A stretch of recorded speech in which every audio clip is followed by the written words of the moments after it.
All right. So we're talking about how to win with a buyer through on a personal note and a personal front. One in which I got really, really good. So one year I was working on a team and I was challenged to basically only work with buyers because I got really sick of hearing other agents talk about how tough the market was and how much there was a multiple offer situations and how just working with buyers just doesn't work and it's not effective and yada yada yada yada. And so I told my team members, look, for every listing I get this year, I want a 35% referral, and I'm only going to work with buyers. All my time is going to be devoted and spent with buyers. And that was the best year of my life. 51 closings, only buyers, only. The reason why I got good at it was because I realized there's a lot of things that I wasn't doing. And I realized that all of the agents that would complain about buyers, they weren't doing it either, right? Just like lead generation and how to find buyers, you need to put in your all, right? Harry's got you guys working on buyer consultations and listing consultations. As soon as your buyer consultation is up, you need to practice that every single week. I don't care. As soon as your listing presentation is up, practice both buyer consultation and listing presentation every single week. Use different methods to practice. Practice on your parents, practice on your dog, practice on your kids, practice on your spouse. Record yourself. That one's scary. Record yourself and then watch it and give yourself feedback and tweaks. Record yourself and send it to another person in this group to watch and give you tweaks. Whatever you do in this industry, you better do it full on, because in a market in which we are in right now, it takes that effort. So first and foremost, I needed to make sure that my buyer consultation was absolute top notch, convincing, compelling, had a lot of features and benefits, had a way to connect with people as well as effectively educate them on the market. I needed to set expectations on all different fronts. How many houses I show in a hot seller's market before somebody makes an offer is about 5 to 7 homes. 5 to 7 homes. And I watch buyers agents and people that are representing buyers. I watch them go out and show 15, 20, 30 homes before a buyer will make an offer. And I know that's because they didn't set the expectation. A buyer's only buying one home. Those 30 homes they want to see, guaranteed fact. If you teach them how to evaluate a property online, they would eliminate 3/4 of them because of things they don't want. Anyways, my buyer's consultation, your buyer's consultation has to be dialed in. And here's where I learned a lot. All right, through a problem I had. Most of this stuff, you guys really want to know why my email signature says fail often and fail forward? Because I almost quit this industry because I kept failing and I wasn't learning from it. One of the times that I had a big epiphany that I learned from was my sister. My sister knew I'm in real estate. I thought she knew how real estate worked. I thought she knew that that was my livelihood and that I'm commission based and that she needs to, I need her to buy with me, I thought. And then she called me one Saturday afternoon and she's like, Bruce, super excited. Me and Aaron, we just found the perfect place for us. We're going to be writing an offer on it. Aren't you excited? Say what? I'm excited. Yeah, but I didn't show any houses today. What day is it? Yeah, they called a listing agent, went out and saw some houses. The listing agent was compelling and convinced them to go show houses with her, to go see other houses because they didn't like the listing that they had called on. And I was in a tricky situation, brand new in my career. My sister and I, we're not good friends. We're much better now, but we've never been that close, tight-knit brother and sister. And so I didn't know what was going on. And after evaluating, after going through the motions, I realized I just didn't set any expectations and I wasn't compelling. I was just giving her facts about what I do. I wasn't giving her the benefit of why I need her to work with me. I wasn't doing any of that, right? She knew I was commission based, but she didn't know what that meant. She just shook her head and said, yeah, cool, got it. Long story short, I called the other agent. They dropped her. I think she ended up dropping the ball on something. They dropped her. They ended up working with me. They didn't make an offer on that house. They weren't really ready to make an offer. That's why I wasn't too concerned with them. I thought they were still going through the process of getting pre-approved. And come to find out, they were looking at houses way over their budget. So I ended up working with them, but I learned a lot from that experience. I learned that no matter who they are on the other end of the spectrum, they don't know what we do. And it's our job to educate them. It's also our job to treat your sisters and your brothers just like a stranger. So your consultation has to be the exact same for every person. And here's why. You miss key points. You miss the steps. You don't talk about everything that you should. If you don't talk about all those key points, somebody out there will, and they'll one up you. I don't know how many times I've gotten into a house where somebody says, I would like to make an offer. What do I got to do? And I say, well, we need to get your earnest money check around. We need to make the offer. I'll go back to my office. Wait, what earnest money check? Like, oh yeah, earnest money. You have to put the money down and, on the contract and, go forward with it. I didn't realize I wasn't bringing that up in my buyer's consultations. So my buyer's consultation was built off of all my mistakes. There's a video around it. It's about 2 hours. When I first started, we were semi in a seller's market, but I'm talking like 1 or 2 interested parties, not even multiple offers on houses. My buyer's consultation went from half an hour to about an hour. And I ended my career in this hot seller's market with about a 2.5 hour consultation. A lot of that's dependent upon the person on the other side, as well as the amount of questions that they ask. But pretty much if they just were a mute on the other side, it's about an hour and 45 minutes. And the reason is I needed to keep adding on things that I kept fumbling through and failing through while I was working with buyers.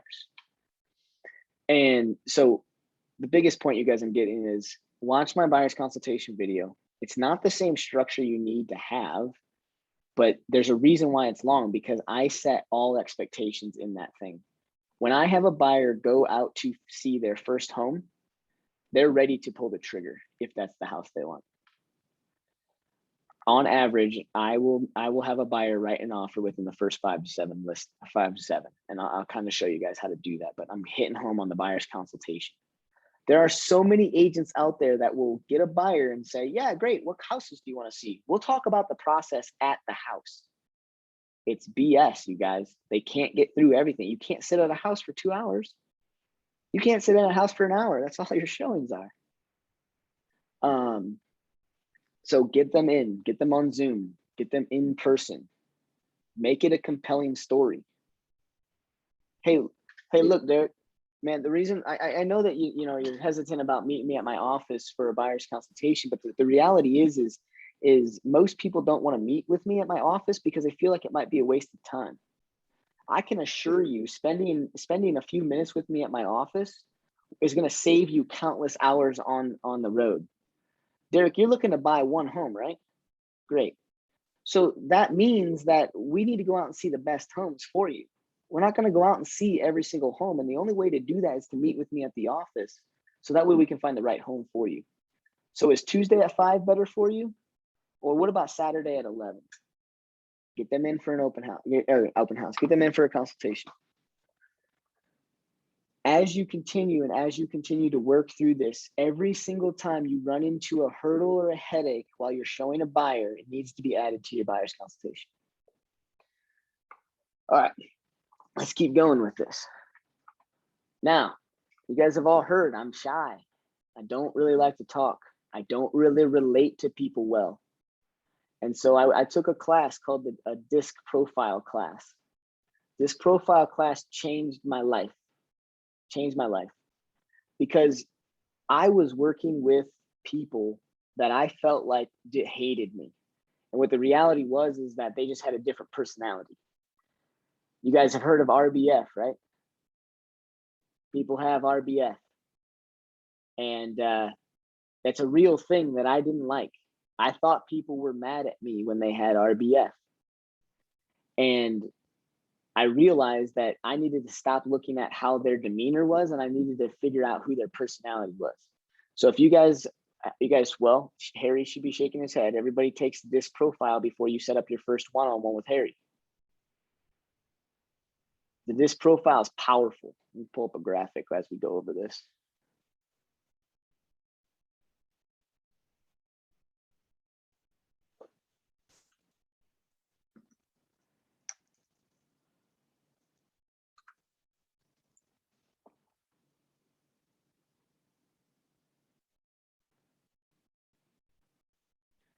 All right. This is one of the game changers I had. This is one of the best things I ever learned about myself as well as people. All right, so we're gonna go through each one. This isn't gonna be a full high-level disc profile class, but we're gonna interact with this disc profile as well as how it works with buyers. So you have DIS and C, disc.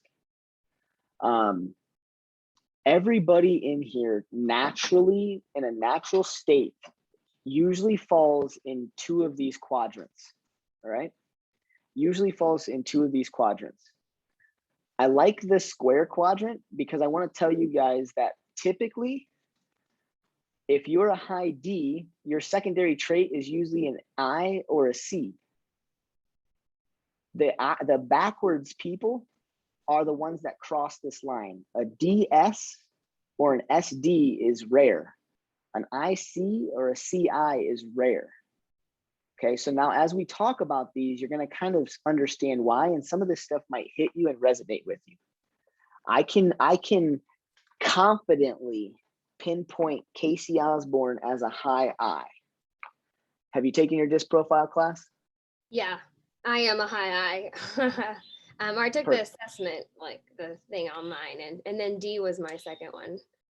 Yep, perfect. Yeah. That's the way it typically works. If you're a high I, your secondary is usually a D or an S. If you're high S, your secondary is usually an I or a C. The people that cross are the people you got to watch out for. What I mean by that is I'm a DS. So let's go through these things. Everybody has two, and I'm going to talk to you guys about the full-on extremes, okay? So if you're in that category, but you don't feel like what I'm saying is to be fully true, what I'm getting at is I'm going on the very extreme levels of these. So D, when I think of D, a lot of people think of like type A personality. When I think of D, I think of dickhead. I just do. A high D usually comes off as pompous, usually comes off as direct and to the point, short, uninterested, and only is there for their sake. That's an extreme, right?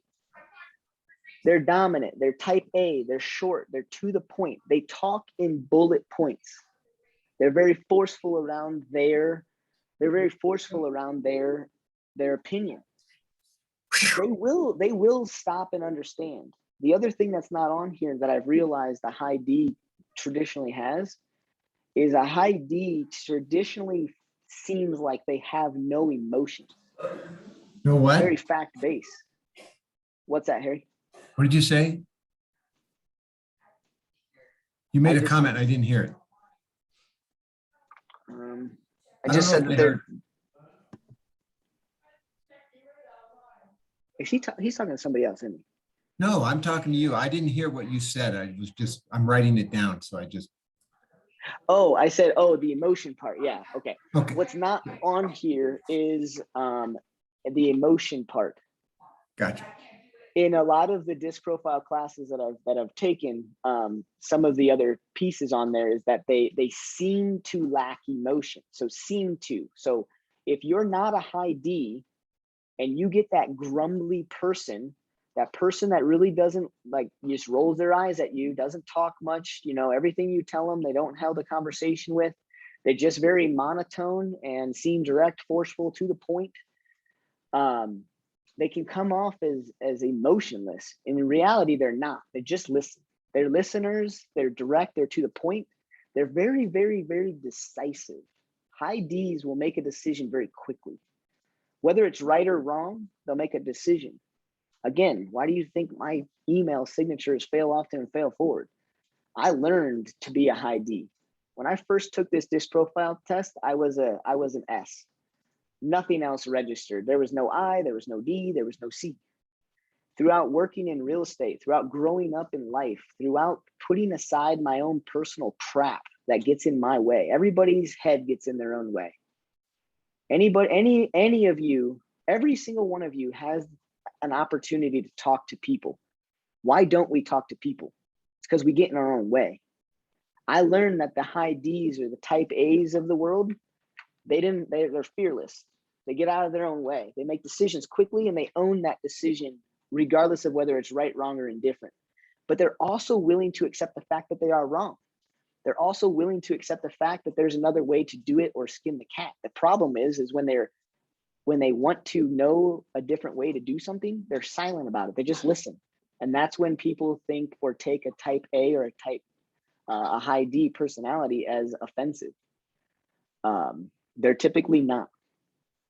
What do you think? So we talked about some of the strengths and characteristics of a high D. After hearing that, what are some of the weaknesses? What are my weaknesses? I can't relate. I cannot stand talking about the weather, rainbows, sunshine, and butterflies. It frustrates me. Like, hey, Bruce, how's it going? I'm like, ask me your question. Like, you know what I mean? And I don't mean anything by it. I mean no offense by it.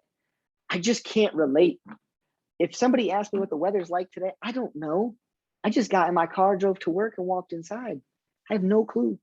I don't care. And that's where I can't relate. My weakness is I can't relate. And I try very, very, very hard to relate. And it's a struggle for me, but I'm naturally a high S, which gives me a little bit of an upper leg. Another weakness, they don't, other side of a high D, you don't feel heard. You don't feel like you have empathy towards that person's emotions and feelings.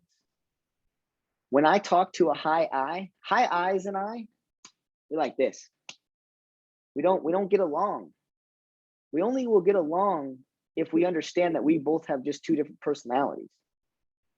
We butt heads a lot because a high I will want they're vivacious. They want to talk. They want to go. They want to do. They want to see. They want to adventure. I don't know. Yeah, I don't do any of that. Unless I'm in the right mood. Unless I'm in the right mode.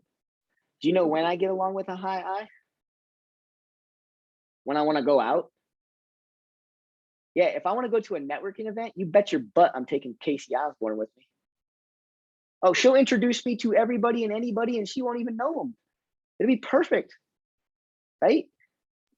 And then as soon as a conversation comes up that I don't know a lick about and I don't care about, Casey will have something to say and I'll just nod my head like, oh yeah, that sounds great, right? High I's, I love to network with a high I. High I's don't like to network with me because I don't help them. That's not true.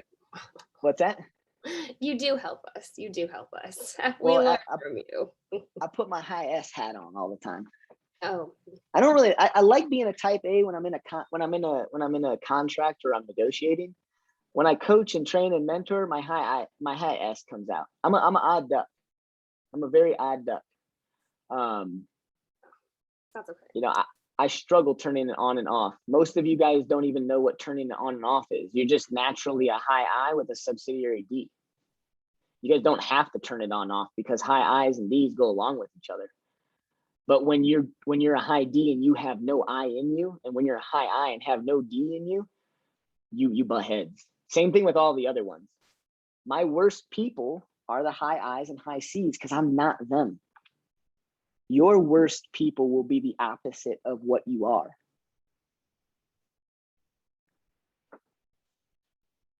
Eyes. Let's talk about Casey. No, I'm just playing. Let's talk about high eyes. Again, Casey, don't feel offended, okay? No. High eyes are typically the most offendable. You take things personally. You take things to heart. Mhm. You get mad when people aren't your friends. Yeah, I don't want to keep saying you, but You're this is a high eye. What'd you say? I agree with you in that it is, you kind of got to stop us from talking, and we get, we are kind of sensitive a little times, when our feelings get hurt. But the thing is, it's just like, you have to find that balance and understand. And if I can understand that I'm a high I and I'm around like a high C, or like vice versa, or a high D, I kind of can judge how I can interact and how much they can handle. And, sometimes you do just have to cut us off, but just kind of depends. No, and I think that you're aware of that because your subsidiary is D. Mhm. Yep, Yes. you're aware, which is good. The key with the DISC profile is there's no right or wrong. It's been 100% proven that all 4 of these personalities can kick butt in real estate. You just got to know what your weaknesses are on the opposite end of the table, and what your weaknesses are internally, and then play off of your strengths. I know what my weaknesses are, and I don't want to do them. I don't want to use them. I don't like them. I don't want to work on my weaknesses. I'd rather work on my strengths. The other thing that it allows you to do is how to communicate with a D, or I, or a C, or an S. In other words, if you know you're a D and you've got to communicate with an S, this teaches you what they're about, right? Yep. And so it's easier to have a conversation with that buyer or seller, knowing sort of their personality trait, right?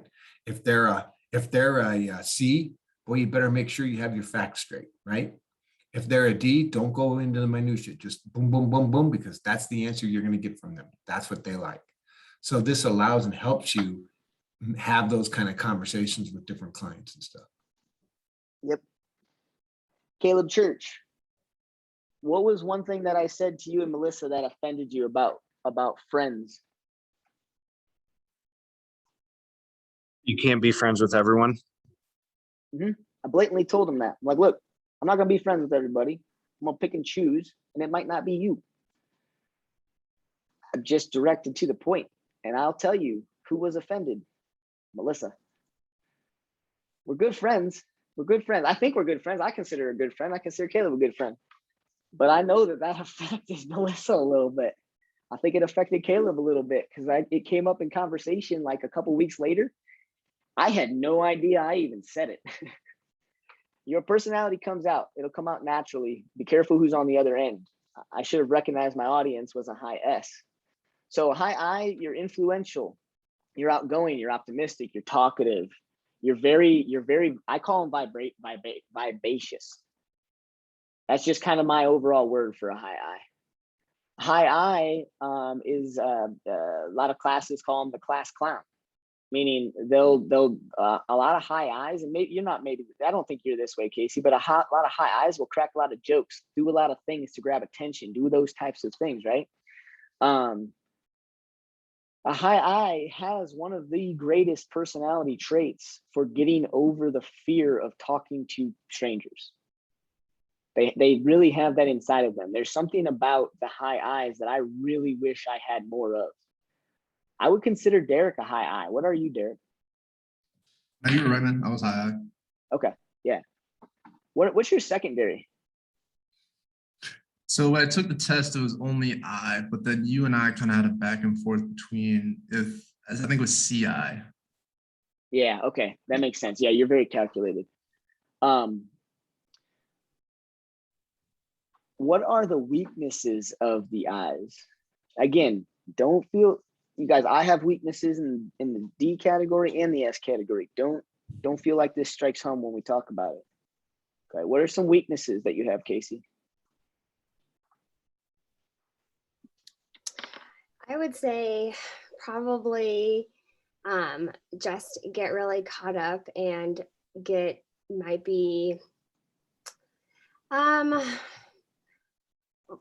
focus more towards like getting results and also like keeping those friends. Like, yeah, everyone's not going to be your friend, and not everyone is going, you're not going to be everyone's cup of tea. So, I kind of have to be a little bit more patient. I think sometimes I can be, I think when I'm like this, I need to slow down a little bit, be a bit more patient and more, I guess, involved in, I guess, the little details of it versus just trying to be outgoing and have everyone like me. I mean, that's part of it, but yeah. Yep. I'm just gonna pause you there because there's three things that you said that I would definitely want to bring up. They tend to lack patience. They're go go go. They're very very go go go. We're gonna take a second here. We've got a guest coming in. Good morning, Mitch.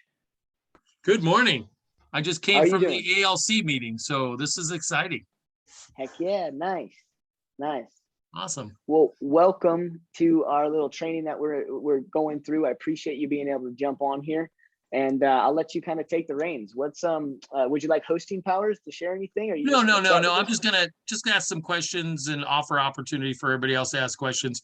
First off, it's very difficult to see everybody's faces. Not everybody's got their camera on.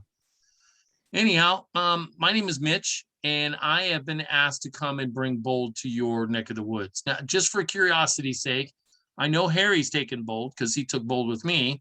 Has anybody else taken Bold? Give me either a wave of a hand or use the emoji reactions to tell me whether or not you've been to Bold.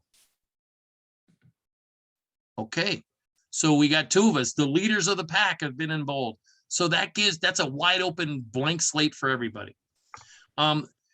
How many of you have looked at other real estate agents and asked yourself, how do they do that? Who's ever done it? Give me a thumbs up. I've done it, right? I looked at other real estate agents and I go, they're just really busy doing all kinds of stuff. And I want to do that too. How can I do it? Well, Bold is the answer for that. Let me share with you what we're learning in Bold. First off, Bold is always evolving, right? There's always new stuff being added and older things being taken away. And that's no different this time. As a matter of fact, Bold has been completely, when I say completely, a great deal of it has been rewritten. And some of the things we're bringing to this Bold is the market of the moment information. And what I mean by that, Gary Keller meets with the #1 agents across the country, the top 1%. The top 1% of the agents meet with Gary Keller on a regular basis. He coaches them all. And they collect data from these agents about what's working and what's not working.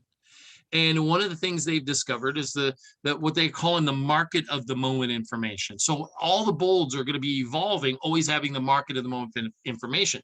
So one of the things we're going to teach you in Bold is what's working for these top agents.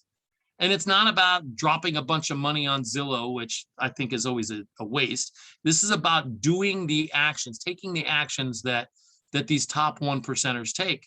Now, I heard all of your brains say the same thing at the same time. Well, I don't know that I could do it. That's the top 1%er. We call that limiting beliefs, limiting mindsets. So the other thing in Bold is we're going to help you in your mindset. I mean, how many of you have ever driven down the road and missed your turn, and then after you did so, said some really horrible things to yourself in doing it? I can't be the only one. We've all done that. Again, that's limiting belief. That's limited thinking. So Bold is based on the Bold law of be, do, achieve. I think the achieve is pretty obvious. The B is who are you being? That's your mindset. We're going to work on your mindsets. We're going to help you in this mindset issue. Being, who are you being as an agent? Well, we get you to be a certain way, act a certain way, believe a certain thing. Then you'll take the actions. That's the do. That's that market of the moment stuff that we were talking about. We're going to help you build a much deeper relationship with your database.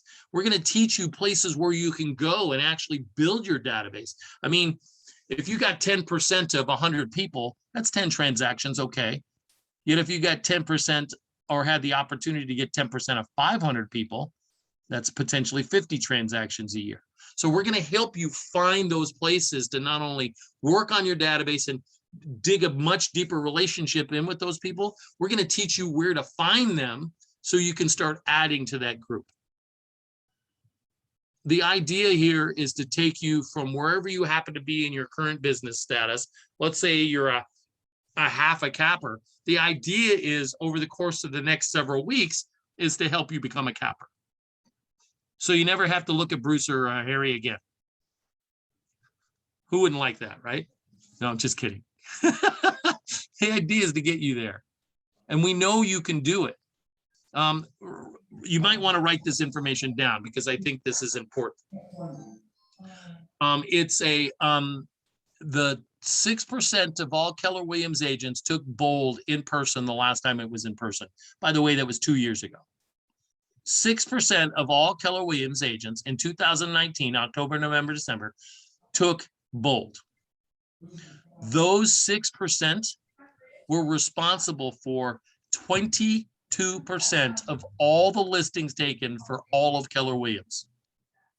What? 6% of the people did 22% of the listing business. And if you think that's amazing, those same 6% were responsible for 51% of all the pending transactions for that same time period. 6% of the people did 50% of the business. Now, if thinking about that makes your brain hurt, you need to be in Bold. Because we are going to see and think things differently so you can achieve what you want. Now, I know the objections. I don't have the money. Well, guess what? Your market centers have reimbursement programs. You come in, you do what you're supposed to do. You follow the lead, you graduate from Bold. You're going to probably be in a position to get most, if not all of your money back. We also offer scholarship programs through Bold. Talk to your team leaders, ask about the scholarship. You have until I think the 30th of this month to submit a scholarship application. Talk to your lender partners, talk to your escrow partners. Hey, listen, I want to take this class, but it's a little tight. I've got half the money. Could you come up with the other half for me? Ask them. If you're doing more business, does it stand to reason that they'll likely do more business? There's no reason why you can't be in that room. At worst case scenario, come to the first day because it's free. I'm going to give you some nuggets. Yet I'm a believer. Sign up now for the full program because you know what happens is once you signed up and you're committed, you're going to start acting bold right away. I know that because I've seen it time and time again. This will be either 67 or 68 location for me that I've taught over the years. I've been coaching both since 2013. I think it was 2012 or 2013. I mean, a long time. Lots of locations all over the country. I still sell houses. I'm still a real estate agent. And I'm comfortable helping you see yourself in a different light. I'm going to cause you to think differently, which will get you to take different actions, and you're going to get a different result. So enough of me talking. Let's hear from you guys. What are your thoughts? What are your questions? How can I help you decide to join us in Bold? Come on. This is an audience participation program, not just me sitting here talking program.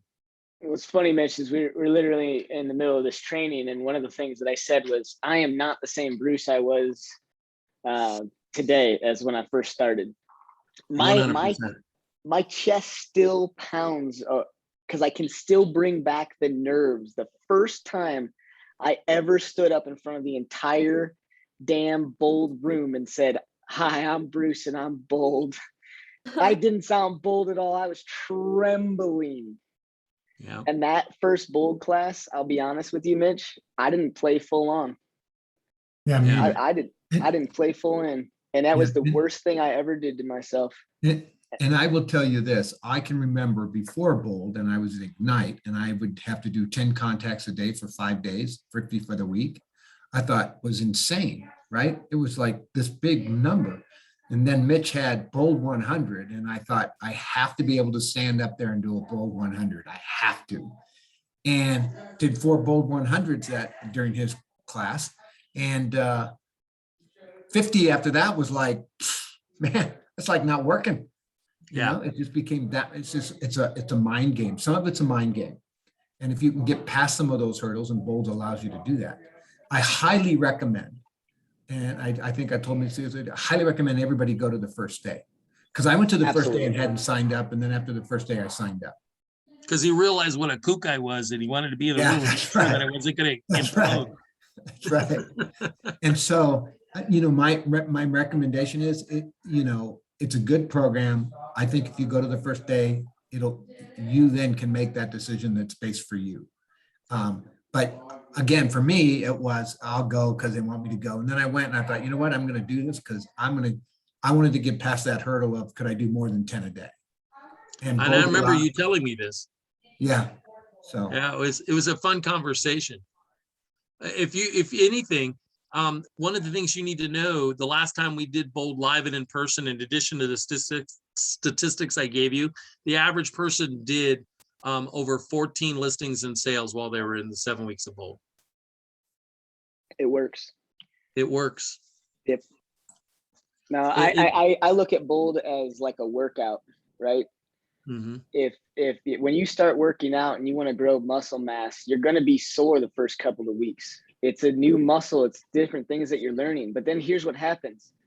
Once you start to grow and you start to stretch and you bulk up and you have those muscles, lifting a 10-pound weight that used to be extremely heavy to use your entire workout is now like, it's a piece of cake. You need to grab those 20-pounders. Bold will stretch you to that place where you can fit more business in. I remember I had 4 transactions under contract at one time, and I thought I was going to lose my mind. I couldn't figure out how to do it. And then I stretched myself, and now I can comfortably handle about 9, 10, 14's about my max. I kind of wear out right around there. But I used to struggle. Yeah, and I'm going to add to that. We had to call our sphere while we were in Bold, and I'm like, I'm not doing this. I'm just not going to do it. And Mitch is like, you're going to do it. And so I did it, and lo and behold, I got a referral out of it. And I thought, okay, now I can call my sphere. Now I know how to do this. It was a simple script. Hey, I'm just calling people today. I'm in a class. I want to win. Anybody that wants to buy, sell, or invest in real estate. And when they said no, I said, okay, well, I got to go because I got to call everybody in my sphere today. And that program helped me get a referral. So, I think it's what Bruce just said. It's like weightlifting, right? You can do 5-pounders for a while, and after a while that doesn't hurt. And if you really want to, it's like marathons, right? You don't start running, you don't go out today and run 26 miles. You go out today and run a mile and think you're going to die, right? And then you slowly start adding up. Bold is, look, come on, 10 a day. We're in class every Monday, so you all know this. It's hard for all of us to sit there and say, well, I got a hold of 50 people this week, right? Because that's not their stretch yet. So Bold sort of leaps you to that next level. If there's anything I can say about Bold is it will stretch you to that next level. Without a doubt. And we're going to have fun in the process. Because like I mentioned, I'm kind of kooky and like to have a good time. And a lot of the laughs are at my own expense because I've done some really silly things in my world, and I don't have a problem sharing that. To share with you guys that the coach is not perfect by any stretch. I mean, you can already tell with the shirt that I'm wearing, I'm already probably pissing some of you off. So the other thing is it puts you on teams. You're on a team. And so it's camaraderie, right? Now you've expanded, we're sort of this group that works together as new agents. And now all of a sudden you're with agents who have experience in the business. And so you now gravitate to a different kind of team and different kind of set of people. And you sort of expand your network of people that that are in real estate. That was one of the things I really liked about it. Yep. I just got off the phone, like I said, with your ALC, the joint ALC meeting. And there was, I think, 10 ALC members, and all but one of them is going to Bold. And the one who's not going, it's because she has a standing appointment on that day already, and she can't change that. Otherwise, everybody else is going.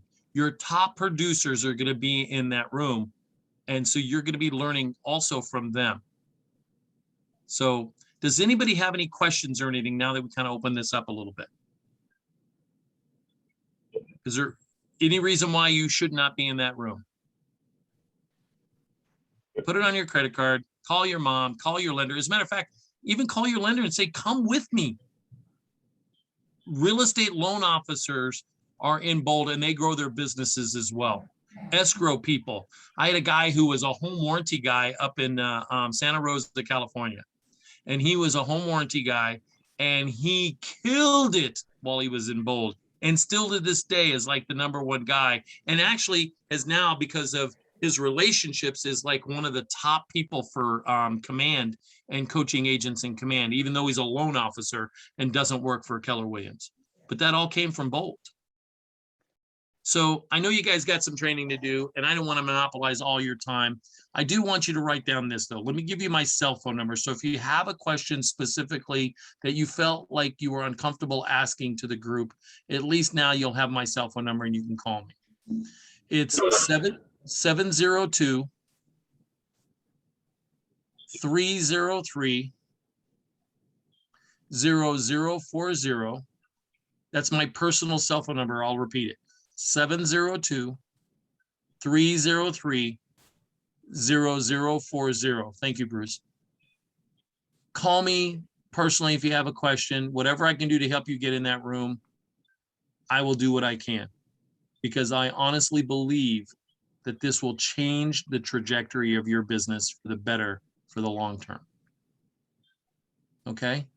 Y'all have a wonderful day. Thank you, Bruce and Harry, both, for giving me this opportunity. And seeing how there are no other questions, I'm just going to let you guys go. You have a wonderful afternoon. Thank you. See you, Mitch. Thank you so much. Bye-bye now.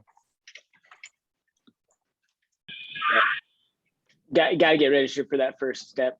I know there's some people in here that maybe can squeeze that money out of themselves. And I'm telling you, I wouldn't be here today without classes like Ignite and Bold. I wouldn't. That's why I love to coach. I would have failed. I would not be a real estate agent if I didn't have some of these resources. My first Bold, I put on a credit card. I had no money. I was $150,000 in student loan debt, and I gave it a shot, and I still didn't play full on, and I still got deals out of it. You know, two things that Bruce just, first of all, you go to the first one free, which is what I decided to do, because man, $700 at the time was like, dang, that's a lot of money.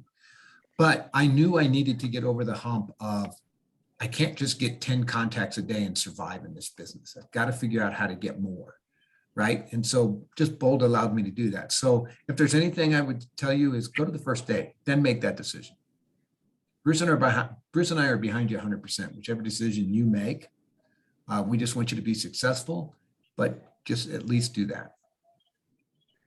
And Bruce, I'm a little defended because I'm a 89V and 88% I, and gosh, I thought I was a nice guy, but listening to the day, maybe I'm not. No, high D's are, I consider myself a great individual, but I also know that I can come off differently. Oh, I yeah, know. so can I. So let's finish this up here. So high I's, their weaknesses typically are they let the emotions get the best of them. A high I really has a trouble going from a very emotional low state to getting rid of that emotion that day. They usually need to sleep for a night. They usually need to change up every single piece of their day in order to try and get out of that funk. So when a high I is on a low, they're in a low. When a high I is on a high, watch out, they're on a high. They have a hard time managing those emotions. The other thing that a high I does is the small things affect them. Very small things. You can say one little tiny thing that you really mean nothing by, and that will turn a high I quickly. They will be absolutely offended. They also can be excited for no reason too. Okay.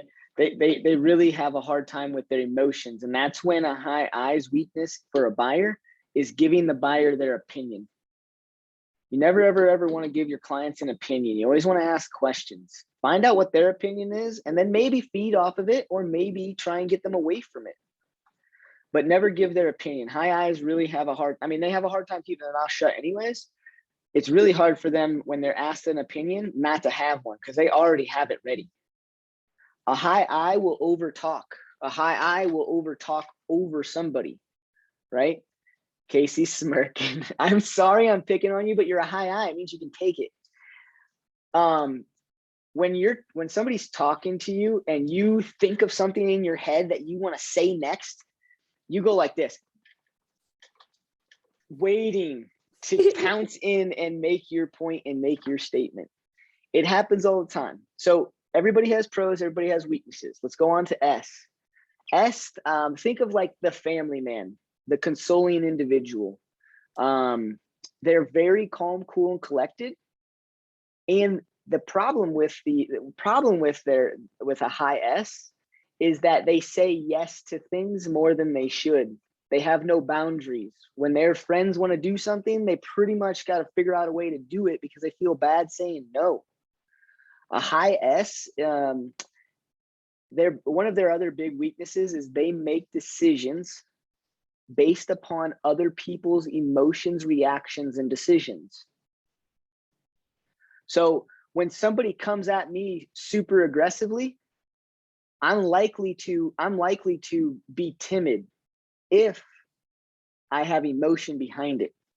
If I don't, I have to call on my dominant perspective to stand my ground. Right? It's a battle in my head. I'm an odd duck. The I sees and the CIs, same thing. You guys will have different weaknesses than what we're talking about because it's odd for us. Can you think about an example of what I mean by they make decisions based upon other people's decisions or emotions or reactions? Who in here is a high S? I am. Is your wife a high S? Probably. I don't know. We haven't taken it, but she seems like it. Okay. Does this conversation happen in your house? Hey, honey, what do you want for dinner? Oh, I don't know, honey. What do you want for dinner? Yeah, we don't go out to eat very much because of that. Well, not even. Okay, because of that. Oh, That's what I'm I saying. like that. Yeah. I like that even better. Yeah, you guys can't make a damn decision. Two high S's together have a hard time making a decision. Just something about going out to eat. And here's the other fact of the matter. Even if Carson has an idea of where he wants to go out to eat, or not even go out to eat, but what you want to eat at your house. If he has an idea that he thinks he wants, as soon as his wife chooses something else, I bet you anything Carson's cool with it. They just go with the flow. They're calm, they're cool, they're steady. They're very humble. You'll never see a high I really brag on themselves. They get very nervous and nerve-wracked. They get very nervous and nerve-wracked when they're called to be recognized. A high S typically doesn't care if they get first, second, or third place. And if they get first place, they don't want to walk up on that podium and have everybody look at them. A high I, they'll be like, where's my damn trophy? I got to jump up on this podium. A high D will probably not even show up to the event to get the award. A high C, I don't know what a high C will do. They're odd ducks too. But an S's weakness is that they have a hard time making a decision. A high S has a weakness of getting run over and used and abused. And so if you're a high S and you're working with a buyer, you got to be careful. You really want to set your boundaries and your guard. You really want to set expectations and educate your clients that you will only be seeing 5 to 7 houses before they pull the trigger. And that at house 1 that you see, if you don't want to pull the trigger, you better tell me everything it is about this house that you don't want to buy. Because if house 2 has any part to do with any of those reasons that you don't want to buy, we're not seeing house 2. There are a lot of times, you guys, I take a buyer out and we set up 3 and 4 showings and I'll cancel 2, maybe 1. maybe none, but I'll cancel some of them because I'll be like, oh, you guys don't like house one because of this small kitchen. Well, it says here on the MLS, the third house that we're going to go see today has a smaller kitchen. So I'm going to go ahead and cancel that for us, unless it's not the kitchen that you don't want to make an offer on this house for. Now, as a buyer, what the hell are you going to say? If I'm working with a high S, oh, they'll let me cancel any showing and every showing. A high S, you know, they base their decisions based upon other people's opinions and decisions. So if you're a high S and you're working with a high S, be careful getting caught in the trap of seeing too many damn houses. Be careful getting caught in the trap of them being wishy-washy with their criteria. Make them make a decision. This is exactly why I was an extreme high S, extreme. I still have it. I still turn it on, but I had to learn quickly that there's no way I was going to do a lot of business letting buyers and sellers run all over me, because I just would say, yeah, cool. I developed my high D over time.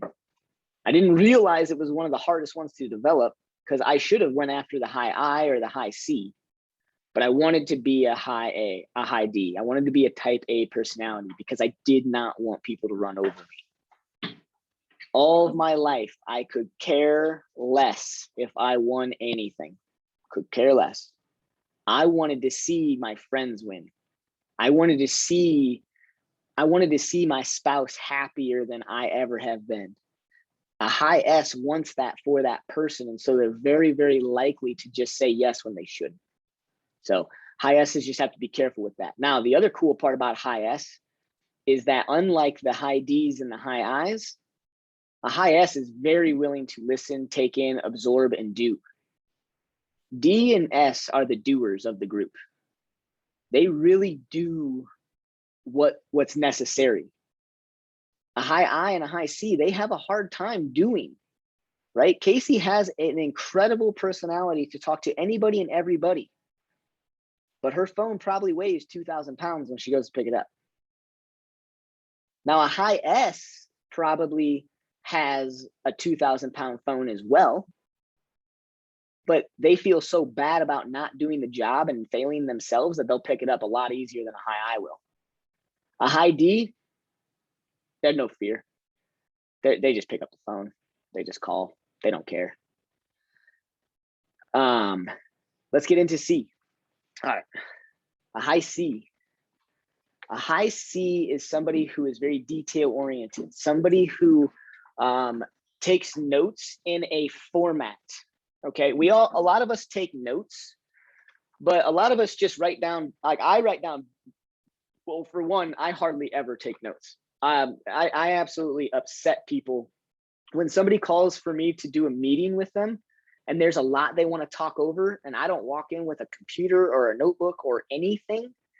They get offended because I'm not taking notes. They feel like I'm not listening. Again, it seems like a high D doesn't listen. A high C pretty much writes down every word I say, but they do it in a form.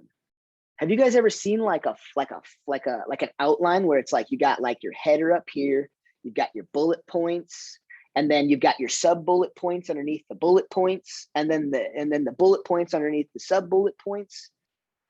That's what a high C does, and it's like lined, like it's like a straight line, like it's formatted like if you were in Microsoft Word. It's eerie scary how fast I used to teach the disc profile class in person, and all I'd have to do is walk around the room about 20 minutes in, and then I would look over their shoulder, I'd see what their notes look like, and then I'd point to them and say, hey, after this class, everybody go take I want everybody go take a disc profile class, and I can tell you and you guys are all going to register on a high C scale some way, shape, or form. And then sure enough, because a high C is very detailed, they'll remember that I said that. They always text me or call me and say, oh my gosh, you were 100% right. I mean, I felt like it in your class, but I took the test and it validated it. Like I'm a high C. I just hit one of the big nails. They need validation, you guys. A high C needs every detail, all details, and nothing but the facts and details. They make their decisions based upon the information. So what's one of the weaknesses around what I just said? They don't make decisions unless they have all the information. A lot of high C's second guess themselves into thinking that there's more information they need before they start going to do. That's exactly why the D's and the S's, they're more likely to do. They don't overthink it. Well, a high S might overthink it, but what they're telling themselves is, oh my gosh, I got my real estate license. Like, I'm not failing. I can't fail myself. I can't fail my family. I can't fail my friends. I'm doing this. I can't tell everybody I'm in real estate and then not have this happen. I got to do it. So a high S has a lot of self-talk, don't get me wrong, but a high C has a lot of inactivity because their brain just says, what else? What else? There's more. I know there's more. I only wrote down 2 pages of notes. There's got to be something else I missed. I can't do this until I absolutely have this down. Their self-talk is just chirps like that. A high D, I don't know if they have self-talk. I don't really self-talk to myself. It's just like, somebody asks me something, I'm just like, you guys see how blunt I am sometimes. I have to shut my mouth sometimes. So a high C has to be careful with analysis paralysis. Really have to be careful with that. A high C coming into real estate typically comes from some sort of admin job, personal assistant job, engineer type of personality. Doctors sometimes are a high C. They're very methodical, very diligent, very detail oriented. All right. How many of you guys have ever read one of my emails and was like, dude, Bruce doesn't know how to spell for nothing. Did he even proofread this thing? I don't. I just send. And there's a part of me that doesn't know how to spell too well, but like I won't even look at the red lines under words that I could easily click the right button and correct it. I just next. High C's hate me. They hate me. Yeah, my assistant's shaking her head right now. She's a high IC. Do you understand why she's a high IC? Why? Because she's detail oriented. Because she's the perfect opposite. I'm a DS. She's an IC. She takes over all of the stuff I don't like. Actually, as soon as I was saying, have any of you guys noticed any spelling errors or anything in my emails? I started thinking, wait, I haven't blasted all those email blasts, all those graphics. She's smirking at me right now. Every single email blast and things that you guys see through Facebook, that's not me posting them. My name's behind it, but I don't do it. She takes the time to put commas in and stuff like that. You got to know your weaknesses. You got to play off of them, right? I've had plenty of assistants who had different personalities and they work. Big Jim Dog, shout out to Big Jimmy. Love that dude. He was with me for a number of years. He's an incredible individual. The major trait that I loved about him was he was a complete high I. He's an SI. He's an SI. He's very sensitive. He's very consoling. He's very hand-holding. Because of his S, he would take on some of the buyers that I wanted to strangle and he'd close them. But he's also an influencer. I could go to a networking event with him like no one's business and he'd help me go through that. Now, through my high D dominance, there was times where he didn't know how to take my direct personality. But through that, I've watched him grow his high D personality. And I think it has affected him in the right manner. I think he's more decisive than he ever has before. I think he looks at life a little differently now. And so we were a great compliment. I loved working with that dude. But if you're gonna work with people, you're gonna be with people, you gotta understand you're either, all of your spouses out there, you're either very much alike or you're very different. And it's because of the profile that we're seeing here. If you're very alike, yeah, you're gonna get along, And you're only going to butt heads when you have a difference of opinion, but everything else you pretty much agree with because you're kind of very similar. People that are very opposite, they butt heads because of the opposite, but they also very much love each other because they pick up each other's weaknesses. Right? There's really, that's about the only way I've seen relationships go. Friendships are a different, realm of things. You have plenty of different people. But that's the DISC profile. And we're going to end this thing here. I know Mitch came on and took up a couple minutes, but that DISC profile is 100% how I started to win with buyers. Okay. So the first thing I did was I looked at what am I lacking? So I'm lacking the vivaciousness and I'm lacking the detail. Okay. What do I need to do? I do not like to work on my weaknesses. I like to make sure that I attack those weaknesses and I have those things in my business. Do you know how hard it was, you guys, for me to sit down and do my buyer's consultation? Extremely hard, because I just wanted to do it. I just wanted to say it. It took me forever to develop the sheets of paper that I used in my buyer's consultation. It took me forever. Now, I know I needed to do it. And so what I did was I absolutely just put my blinders on. I shut off everything. I couldn't be on a computer. An email would distract me from doing that because I didn't want to do it. And I had to sit down and attack my weaknesses for my business. Every business has each one of those pieces on there. Your business is kind of your personality. So I had to make sure that I sat down and made my buyer's consultations, my listing consultations. Those were my struggles. To practice my listing consultation, no problem. I'd set aside 6 hours a day to do that. To build my listing consultation, I'd find every excuse in the book not to do it.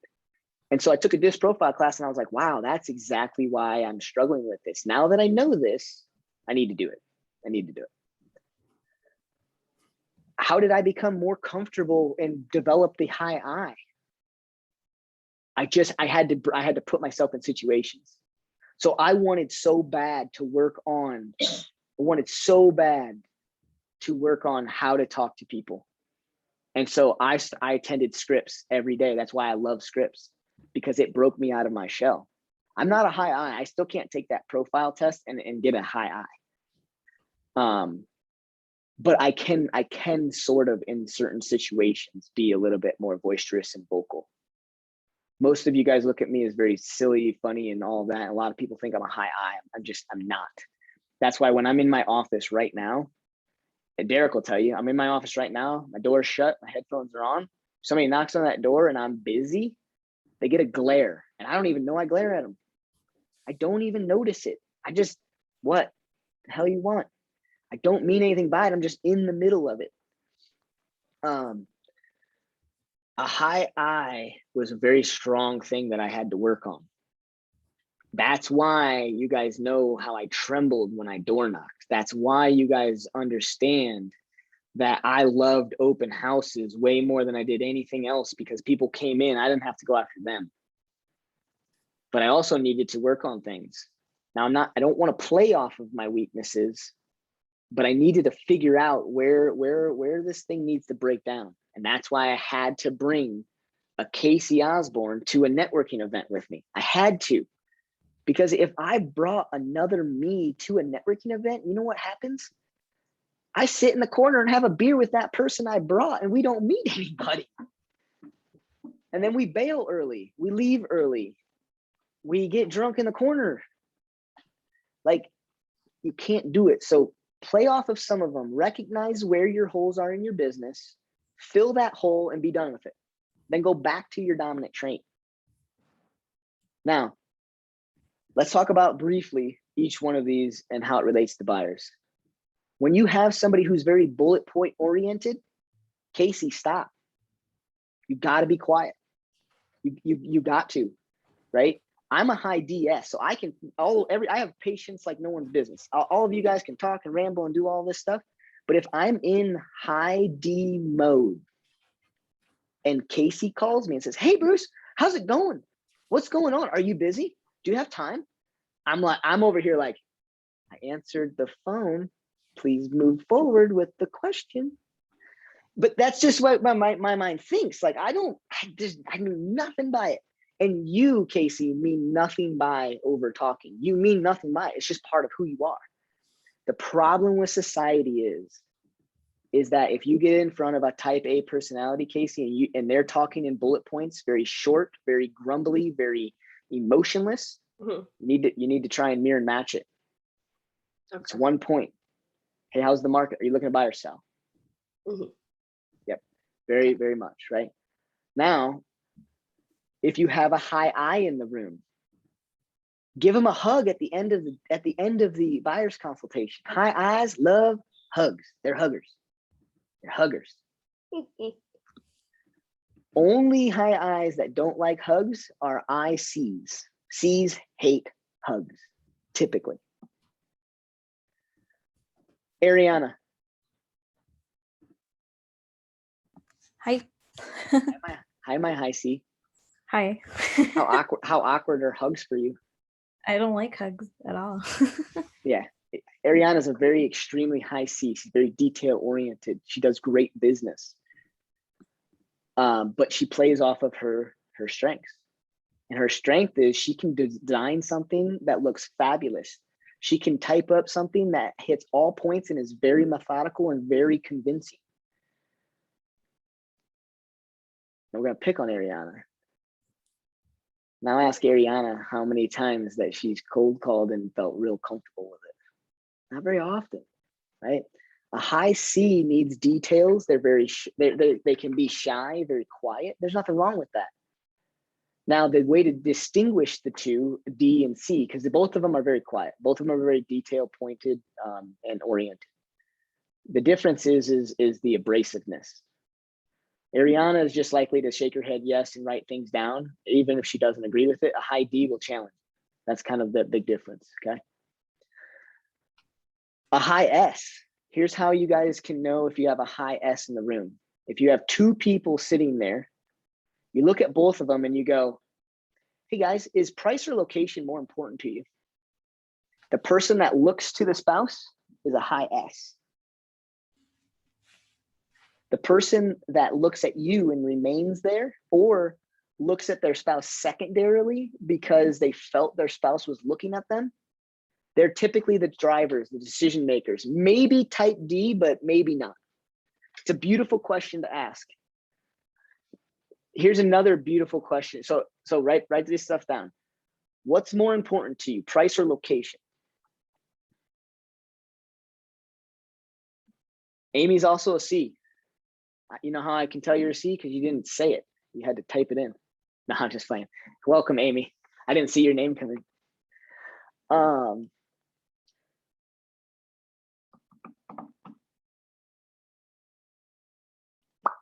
forget. I'm like totally blanked. What's more important, price or location? Yeah, what's more important, price or location? Thank you. Here's another question, okay? When you guys get to the buyer's consultation point where you're asking for criteria, about criteria, what you're gonna wanna ask is, tell me more about your situation. I don't say how many bedrooms do you want? I said, tell me more about your situation. A high I, they'll just go off. Like, you just better sit back and enjoy the ride and enjoy the show, because they're just gonna spew. A high D will be very bullet pointed, right? There's not a lot of fluff. Well, a little bit more about the situation. We've been renting for a year and we're looking to buy a house. What the hell more do you need to know, Bruce? Like, that's the way they'll look at you. That's the way that you will feel they act like. A high C will be like, well, I've been approximately in my rental for, I think, 6.5 months now.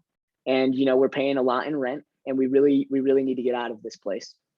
We're looking for 3-bed, 2-bath and, you know, someplace that, you know, we can have kind of our space. Doesn't matter. I don't really care about the garage or the backyard or the basement. We just need a place to get out of this rent.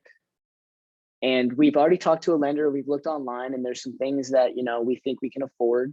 And I have a list of properties, but I also have some more things. Do you mind? I don't want anything that's older than 1978 because I heard there's lead-based paint in those houses. I also don't know if I want anything that has an old roof or an old furnace. That's how a high C answers that question. I went pretty extreme on that, but they answer in details. A high D will answer in bullet points. A high I will just start to talk. And then a high S will look at each other. A high S will have calm things. They'll want like, well, I really want a nice place for my family and I to settle down and be there for a few years and just be, so we can get them into a good school system. And my wife, she really would like a nice entertainment area in the backyard. For me, I think location's important, but I think it's a combination between price and location. They give you some vague answers because they don't want to make a decision. Okay. That one is it's just easy question to start to figure out who they are. When you guys start to learn the DISC profile and figure out who people are, you start to work with buyers like no one's business. All right. You guys want to keep going or do we need to get off? I know I'm 10 minutes past. Rula, I can't hear you. Trying to unmute it. I need to go, but thank you so much. You bet. I got a lot. So Good. thank you. You bet. You bet. Bye, everybody. See you guys. There's a couple of things that we didn't mention on here, but they're in some of the other classes. I really want you guys to watch how to find and show homes. So that's a class in itself, and I was gonna end with a little bit of a tidbits around that, but just watch the video on that. It helps you guys figure out how to show 5 to 7 homes and what the etiquette is to help work with your buyer. And that's about the only other thing that we kind of missed today. Where would that be at? The YouTube video library. So Okay, just on your stuff. Gotcha. I'm sorry, say that again, Derek. Just on like your stuff, your channel.